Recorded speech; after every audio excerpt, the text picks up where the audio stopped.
Conversations on Dance at the Vail Dance Festival is generously underwritten by the Town of Vail.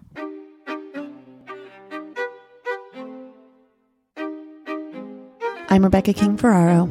And I'm Michael Sean Breeden, and you're listening to Conversations on Dance. Hi everyone. Today's episode was recorded live at the Vail Dance Festival on July 30th, 2024. We had a little bit of a scheduling error in this episode. And so while we waited for our esteemed guest, American Ballet Theater Principal Catherine Hurlin, to join us, we did a little impromptu episode where we had some of our fantastic audience members ask us some questions, and we just sat and chatted just for a little while. So we decided to split this episode into two parts. So the first part is the section of me and Michael just chatting with our audience. And then please tune in for part two, which will be coming soon to the feed, which will be our episode with Kate Hurlin from the Vail Dance Festival. So thank you all, and we hope you enjoy. Good morning, and welcome to a very special, slightly unusual episode of Conversations on Dance. I am one of your hosts, Michael Sean Breeden. And I'm Rebecca King-Ferraro, and we're so happy that you're here with us today. We will have our esteemed guest here shortly, but we're just going to hang out all together a little bit. First, I do want to remind everyone that our episode tomorrow will be at the amphitheater in the courtyard at 1:00 with Sarah Mearns and Jamar Roberts. So we cannot miss that. So we hope you will join us. This year's artists in residence, who we're so excited to have back on, both of whom have been on the podcast previously, but it'll surely be a treat to have them together. But while we're waiting for Catherine, we thought we'd throw some questions to the audience. Open mic night is what we're thinking. Fun fact, Rebecca and I were dancers ourselves, so maybe we have a story or two to get out here. So Bruce. So we'll start with Bruce. And then after Bruce is done, whoever wants to ask another question can go up to that mic so that we can record it. Would be great. Okay, go ahead. Oh, I've been waiting for this for years. As we start this, I wonder if you could each tell us just briefly how you got started in dance. I'm dead. And how you came to the decision to put together a podcast and what those early days were like. He's making a little bit of a joke because that's always our first question to everyone on the podcast. But it makes everybody feel comfortable, you know? You want to go first, Mikey? It was how we got interested in podcasting or dancing? He wanted dance first. Okay. I think I have a fairly straightforward path to ballet. I saw the Nutcracker when I was maybe 5 or 6 and saw children on stage and wanted to perform. And, especially in that era, the 90s in Kentucky, boys were very sought after. So I think I probably was on scholarship, and then it made everything easy. And that's how I got into dance. But I was very serious about it almost right away. I don't think there was ever a moment where I wavered in my conviction that I would be a professional ballet dancer. From 7 on, I was obsessed with Baryshnikov. Yeah, I was always checking out VHS. Anyone remember what a VHS is, or a library? I would go to the library and check out the VHS there, and just loved ballet from the beginning. And I remember I apparently told friends by the time I was like 8 or 9. It's like, well, I'm moving to New York as soon as I can. So you always knew what you wanted. Yeah. How about you, Rebecca? I started when I was about 3, just in community classes in our community center, and I really took to it, and I loved it. I took gymnastics because I liked the leotards. That's what my mom always tells me. But then I didn't keep with that because ballet was really it for me. Did you do other? No. I was really just like, even when I was at Miami City Ballet School, skipping jazz class. If I could. Yeah, the only time, I was a pretty straight-laced student, but the only time I got in trouble was for skipping modern at San Francisco Ballet Summer Program. I got I skipped one of those too. Oops. Yeah. Yeah, sorry. We were tired though. That was a hard program. It was a hard program. Ballet School. Yeah. It was a great program. Yeah. Okay, podcasting component. Yeah. Well, maybe we'll talk about how we came to Miami City Ballet. both first. Sure. And then Yeah. We both ended up at Miami City Ballet the same year. Mm-hmm. You were in the company. I was a student. Right. I had done 1 year with Boston Ballet. And although it's a fabulous company, I didn't feel suited for the repertoire. And I was deeply missing the connection to Balanchine repertoire, which was, of course, especially in those days, about 20 years ago now, the rep was probably 75% Balanchine at Miami City Ballet. So the first things I got to do were Stravinsky Violin Concerto and Western Symphony. And that was just, fit me like a glove. So I was very happy to be in the company. And then Rebecca joined just shortly thereafter. Mm-hmm. And I remember in the school that I went to in California, I remember hearing, because there wasn't social media, obviously, in the way there is now. Like, you just would word of mouth hear about different companies. And I remember someone saying, like, oh, Miami City Ballet is like, if you're not in New York City Ballet, you go to Miami City Ballet. Kind of like at that time, it was like an offshoot in a way, with Edward Villela as the director. And I was like, oh, I really like Balanchine. Like, I should look into that. And so I kind of just like ended up at the school because I needed someone to take me. And so, but it really worked out in my favor. I think we talk about this a lot on the podcast, that there's things that kind of lead you to the right place. And I always had my heart set on San Francisco Ballet because that's what I knew. I know you've spoken to about having your heart set on New York City Ballet, but really we talk about how we ended up dancing way more rep in Miami than we would have of the rep we wanted to, of the Balanchine rep in particular, than we would have really anywhere else. So right. I think schools make a stronger effort now to encourage you to look outside of just where you're training.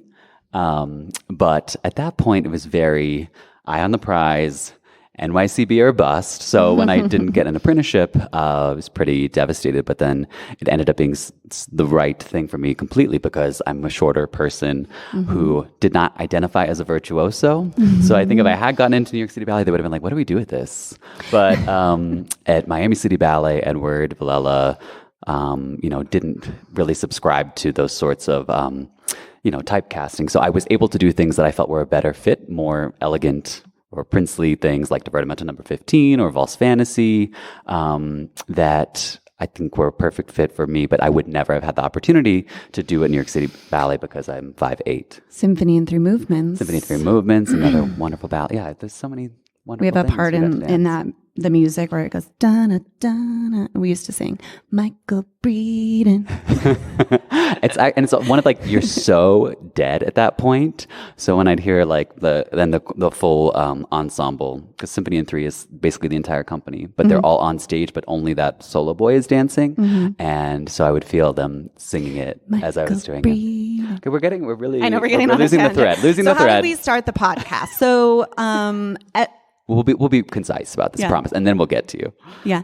So Edward Villela used to always do pre-performance talks ahead of performances, and it was a huge hit. Everyone loved it. There was always a huge crowd. When I was growing up, I would go to the city center every Saturday and see you do Prodigal Son. And it was like, everyone that just loved him. They'd all grown up around him. So it was a real, big celebrity moment for these people who were former New Yorkers. And we would listen to him backstage. We could hear what he was talking about. And it was so fun because, of course, just telling Balanchine stories and, all of that. So that was great. And so then when the transition happened to Lourdes Lopez, she didn't want to carry that on, but people were asking for something like that. And so she turned to bunhead extraordinaire Michael Sean Breeden. And at times it could be very stressful. Because speaking of this role in Symphony in 3 Movements, when I had my premiere in it, it's the last ballet on the program typically, but I had to go out at 7 or something and give a pre-performance talk kind of about the history of the ballets, and I have no experience with public speaking, but at the same time in the back of my head I'm like reviewing counts and panicking about what's to happen a couple hours later. So it was stressful, but it was good for me, But then shortly thereafter, I was allowed to have guests, and Rebecca was someone who was always game. So we started doing a lot of the pre-performance talks together. And at the time I had a blog, which, that's a sign of the times, I suppose. And so I realized, I was like, I think I can figure out the technology to do a podcast. And it was still so new at the time. There were no dance podcasts. So we started just in our apartments with $7 microphones, and here we are now. And really our first big opportunity, we have to say, was we interviewed Heather Watts, which if you haven't listened to it, we hope you go back and do so. It's still one of our fave episodes. But afterwards she's like, what are you guys doing this summer? And we're like, what do you mean? She said, maybe you should come to Vail. And we're like, yeah. And then we've been coming every year after that. So it's been a really important part of our journey with the podcast. And so eternally grateful to them for having us join them. Our first and still most important opportunity and break we've ever had. Yeah. All right. Other questions? Oh, she's over there by the mic. You want to? If you go up there, you can be the next one. Thank you. Just so we get the recording. Thank you. Okay, you're ready. Hi. Good morning. Good morning. You all have had the benefit of conversations with artistic directors and choreographers, and I wonder if you could share some observations about how, if at all, the two outside choreographer and the artistic director, the hired choreographer and the artistic director, work together or don't. That's an interesting. I mean, it's not too often that there's a lot of overlap.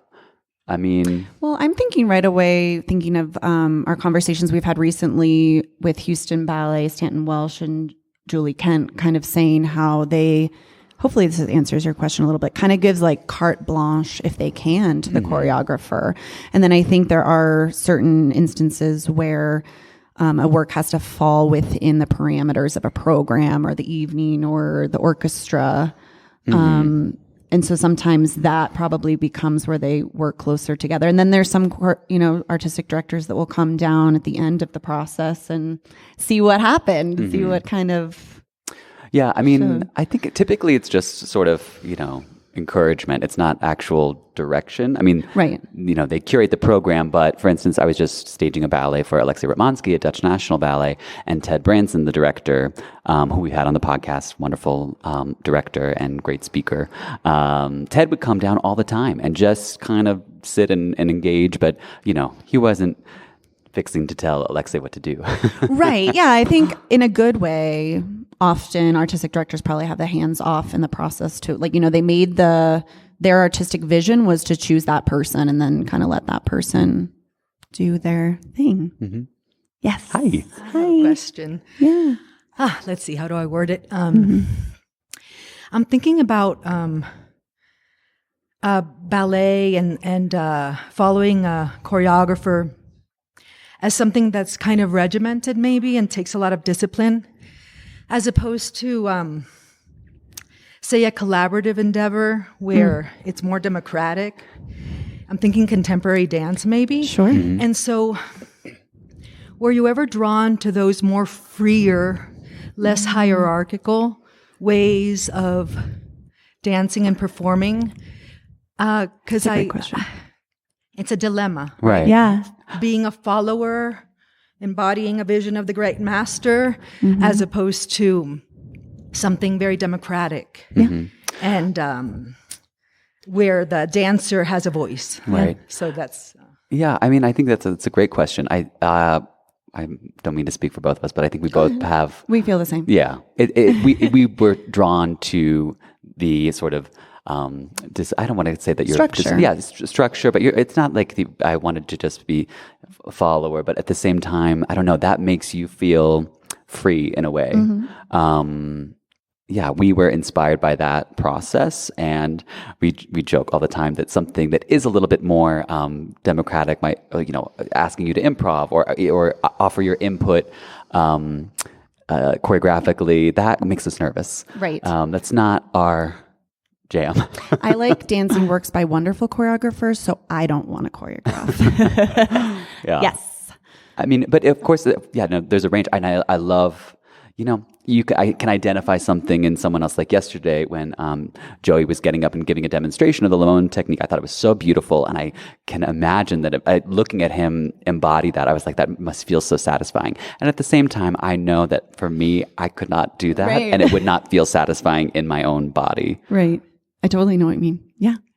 Okay. Well, yes. yeah, and I would just recommend people to listen to the podcast from yesterday, which is exactly on this topic. It was really wonderful. It was. They were great yesterday. So I want to get in the weeds. I've been bugging you guys about counting for a long time. Oh, perfect opportunity. And what really came back to me was the whole the Merce Cunningham exhibition about counting there, and where you don't need the music, you just count.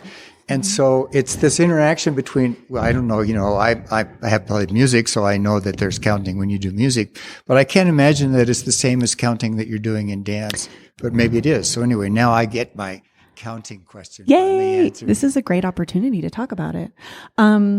So I guess the first part of it would be, are dancers counting the exact counts that the musicians might count? Quite rarely. Yeah. And it's fun now that I stage works, and you often work with an accompanist who's in the room playing for you. They'll even point out to me when we are counting the way they would count it. Because it happens so infrequently. Oh, funny. But I did my hardest work. The hardest composition I ever had to do was this ballet I was in Dutch National for, which is Stravinsky's Fairy's Kiss, or Baiser de la Fée. And it's Stravinsky, so it's extremely complex. But, I don't have a musical education beyond through what I've learned in dance. And sometimes the pianist would be like, I literally cannot listen to you count. Or, for instance, one time we were counting something that was like the opposite, like a counter rhythm, but it was the only thing, because I was like, that's when the cello comes in and we can identify the cello. But if you're not looking at a score, it's so all over the place that it can be really disorienting, and you feel untethered. What process did you go through for that ballet in particular to get the counts down? Because this is a ballet that was created on us at Miami City Ballet in 2017. So it's 17. It's been a little while now. You have a lot of choreography that's been in your mind since then. What was your process? Right. I mean, I theoretically remembered my own role. So that's, which is one of how many people? I think there are 36 dancers in the ballet. So, it's helpful, but only to a certain extent. But what was lucky is, of course, that I have a connection to Miami City Ballet. I can talk to the dancers who originated the leads in the ballet, and I can talk to the rehearsal director. So one of the rehearsal directors had quite detailed notes on the musicality, but you still have to figure it out. It's like she'll write out 6, 8, 7, but you don't know if you're counting fast or slow, or you have to listen to it so many times. And there were some sections that were just so thorny. I listened to them, at least hundreds of times. I'm not even kidding. And you have to do things because, again, the rhythms are so complicated. So I do something like where I do what I would call like fast 3. So we go 1, 2, 3, 4, 2, 3, 1, 2, 1, 2, 3, 1, 2, 3. It's just so all over the place. And the dancers were, none too pleased on the first day, but by the end, they were just so on it and could count it backwards if they needed to. And I think too, it doesn't need to, I'm sure for musicians, it's like, la, la, but it doesn't necessarily need to fit together. It just needs to be that all the dancers are on the same page with what's happening in what moment. I was just thinking of the very beginning of Symphony in 3 Movements. If you've seen, it's a Balanchine ballet. There's all these women lined up, and it's a tricky part of the music. And I don't know how musicians would count it, but we just count it in 4. So it's like everything happens on 1, 2, 3, 4, 1, 2, 3, 4, 1. And that's kind of like the base of what's happening. And so everybody's just on the same page with the counts. So whether that's what the sheet music looks like or not, it's kind of keeping us all together. That makes sense. Does that answer your question? Sometimes, Sometimes you have to think of it like a phone number too. You have to play games with yourself to try to get these counts in. I was just working on a new ballet for a company called Ballet Collective. Troy Schumacher, the choreographer and the founding director there, he favors really tricky scores. And the dancers, there's one where there's some pattern, but it's easy for them to get lost, but they can always get back at this one moment. And the counts are 10, 4, 9, 7. And they'd always do this. They go 10, 4, and then 97 was the year one of them was born. So that's how, you have to play these games. Otherwise, you will just feel lost at sea. Yeah. Yes. I'll give you another open-ended question. And that is, we heard Dante from the Limon Company talking about the chemistry of his 3 pairings for Orfeo that they did last night. And, the notion of pairs who are used to dancing together or having a either romantic relationship or friendly relationship versus companies that mix things up, and the value to either the chemistry between two dancers versus the freshness of dancing with somebody new, like they sometimes do at Vail. And so just kind of your observations in terms of your interviews, your own experience, or Michael, in terms of your setting ballets on different duos. Yeah. Are you looking for that chemistry when you're casting? Sure. I mean, we at Dutch National, we had a moment where things got kind of mixed up with injuries and whatnot. And there's it's not a love triangle, but it's a story ballet that I was staging, The Fairy's Kiss, and there is a young man and his bride, and then the fairy, the titular fairy, who takes the man away from the bride, and they have this little trio. And it wasn't supposed to end up this way, but in opening night, it ended up that the bride and the fiance happened to be together, and so it had a really, the emotional resonance was just off the charts. But it's not always, going to be that way. Well, I want to reference, that's making me think of at Miami City Ballet, the originators of the role, Jeanette Delgado, which some of you might recognize Patricia Delgado. So that's her sister. Patricia's here at the festival, married to Justin Peck, and Jeanette and Renan Serdiero, who we love, and they just have like a beautiful friendship chemistry. And whenever they were on stage together, it was just always something very magical, and just something about their artistry really connected well. And so sometimes you just really hit that perfect sweet spot with a couple of dancers like that. But lately it does seem like, if we're talking like a Nureyev Fontaine model or like a Farrell Martins, it does seem that directors maybe eschew that. I don't know that it's so common anymore. Set in stone in the same way. I mean, for instance, Isabella Boylston and James Whiteside, who we saw dance Black Swan Pas de Deux last night, they're super close friends, and they've danced many things together. But this past Met season, they were not cast together. But who knows? Maybe it was for box office reasons, or there could be a million other underlying reasons. But I do think a lot of directors try to mix things up, because you also never know what you're going to get from that. For instance, James and Bella, I'm not sure if they'd done Swan Lake before, but this was James's second year doing Swan Lake with Catherine Hurlin, who it was their first time dancing together. And from my vantage point, I just thought they were so electric, and maybe as fabulous as James and Bella are, if we had only kept them together forever, we wouldn't know that there was this other beautiful possibility. So I think that maybe directors are more eager to explore that sort of thing now. I do think one note on this, speaking of yesterday with the Limon Company, that for these sorts of roles, when you rehearse together as a couple, they do generally want to keep, if there's a lot of partnering involved, a lot of chemistry involved, artistic directors will want to keep that couple together. So I think what happened yesterday, it sounded like one of the women was injured, and so then that took the whole partnership away and then brought in a new couple. And a lot of times too, that's for safety reasons, for partnering, sometimes that doesn't happen. It depends on what the choreography is, but that would be kind of what we saw yesterday. Do we have any more questions? I know you have one. You can just shout it. Yell it out at us and we'll repeat it. What's the difference between classical ballet, and modern dance? Okay, so Alistair Macaulay has chewed me out for this, because I was literally just thinking, I was like, we're going to hear from Alistair on this. Well, because I think that classical ballet is often marked by the presence of a point shoe, but there are works that you would call classical where it is absent. Right. You're using, to me, I think I define a classical ballet by the vernacular, and oftentimes I ask myself the question, did this dancer have to take a ballet class before they did this?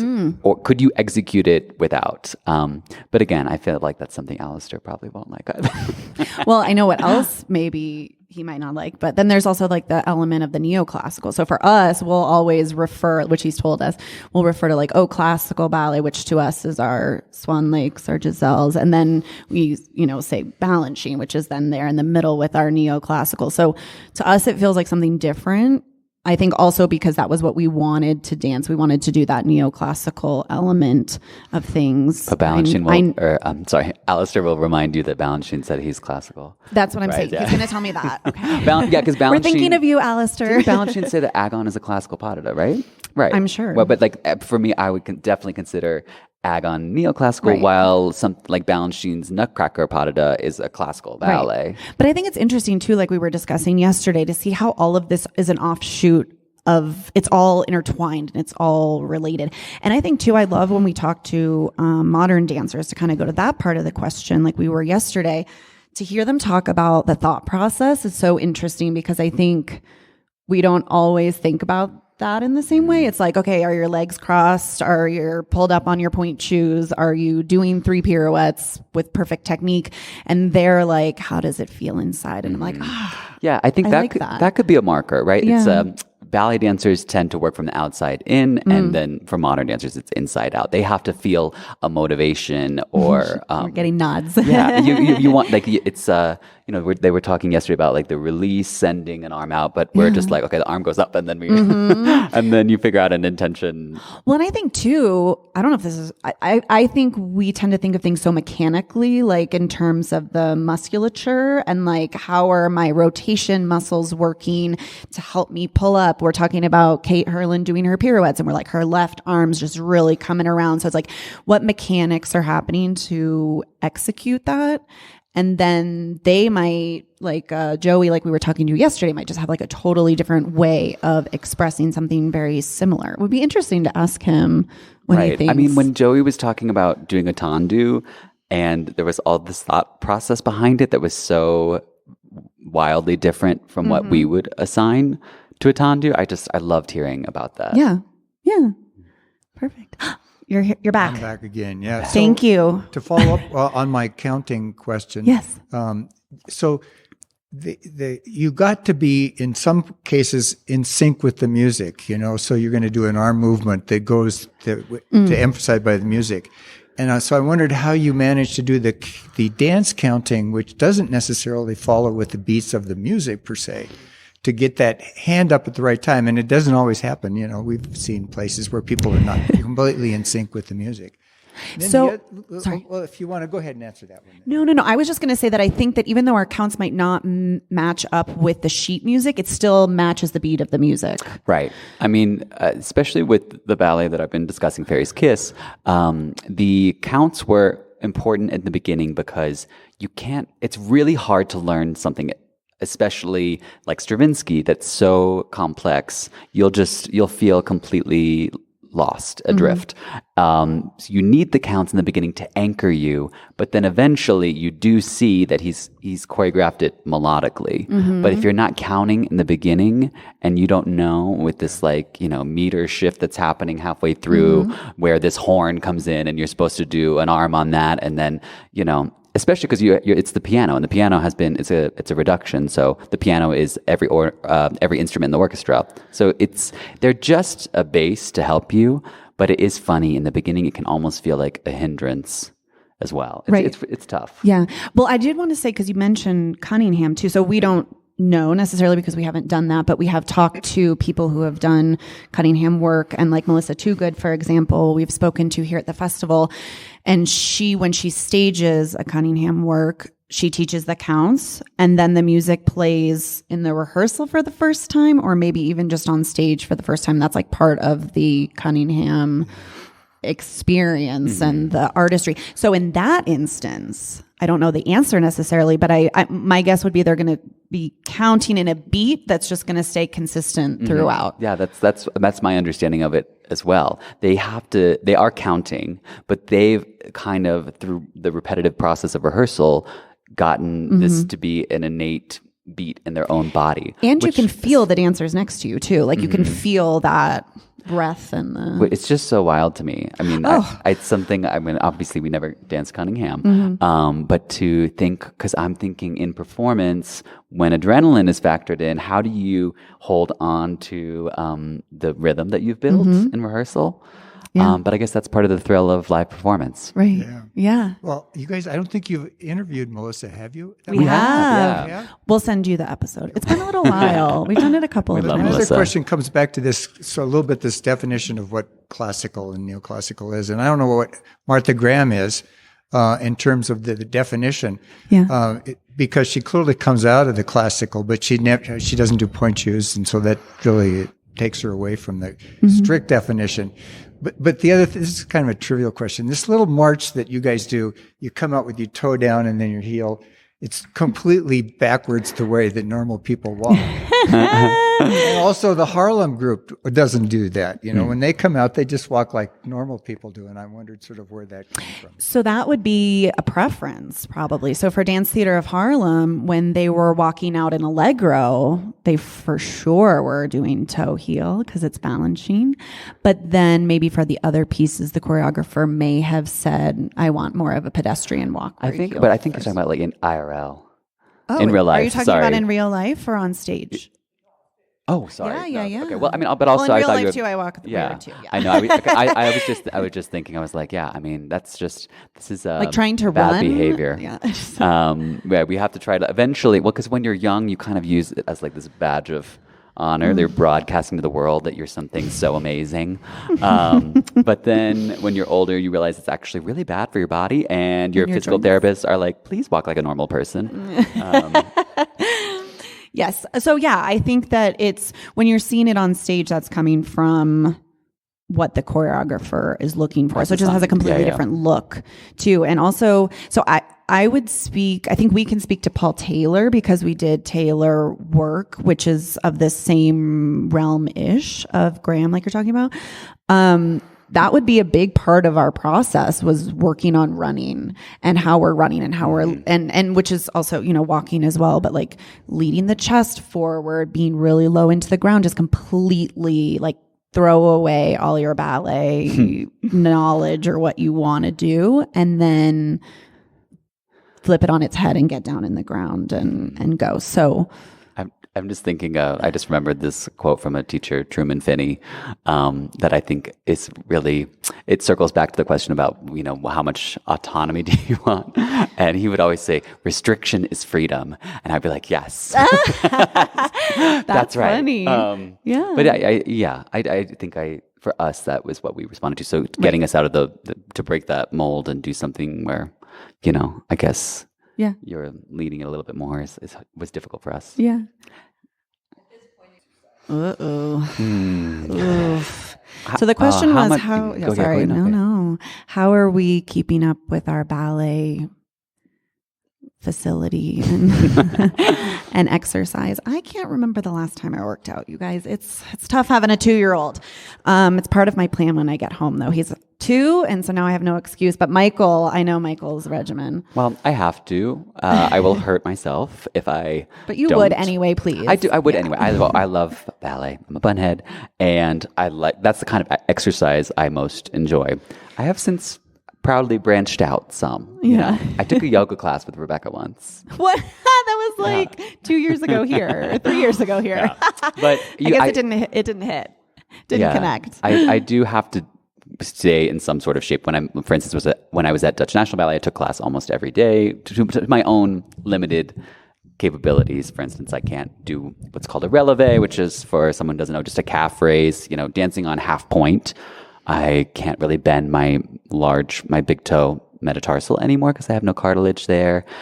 Can't really jump on my left foot because of my tendon, but you know, we do what we can. I think that it's funny hearing you talk about this. Like if I ever try to do bar now, it makes me so sad because it just doesn't feel that good way it used to feel. And so then I'm just like, ugh. So I kind of have to put it aside, unfortunately. That was something I was forced to work through. I remember, you feel so different in your body. Yeah. Like it almost feels like that's a life that someone else experienced. But when you work past that, I feel like I have a similar joy of dance to other adult dancers that are just there to just enjoying and it. have fun. Yeah, that's good. Without judgment. Oh, Bruce, Bruce is walking around with the mic. Thank you for your help. There we go. There it's on. Okay. My question is, where do you see ballet evolving to? I know that there's always the Balanchine and the story ballets, but where is it going? Where are the young dance makers taking it?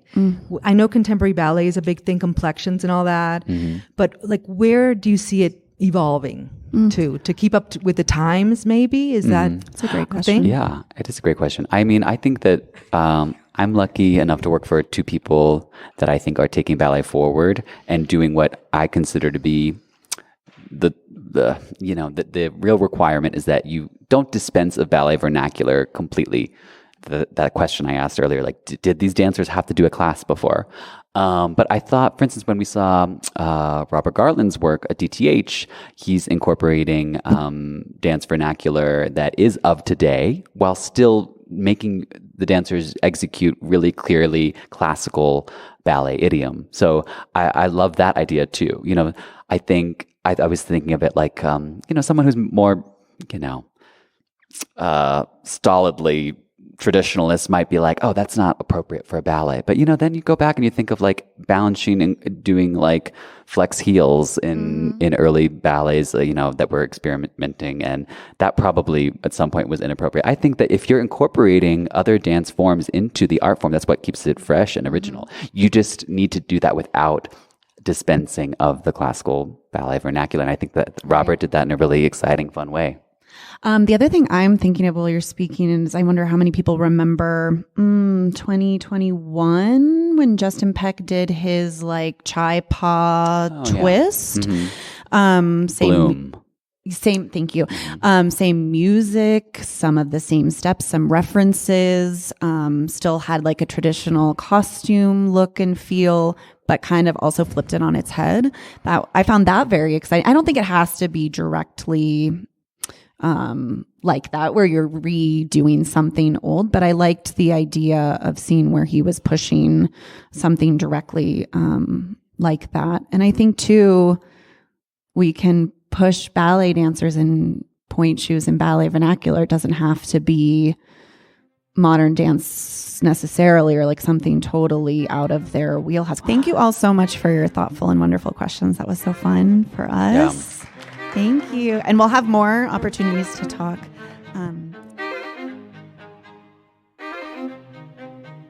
Conversations on Dance is part of the ACAST Creator Network.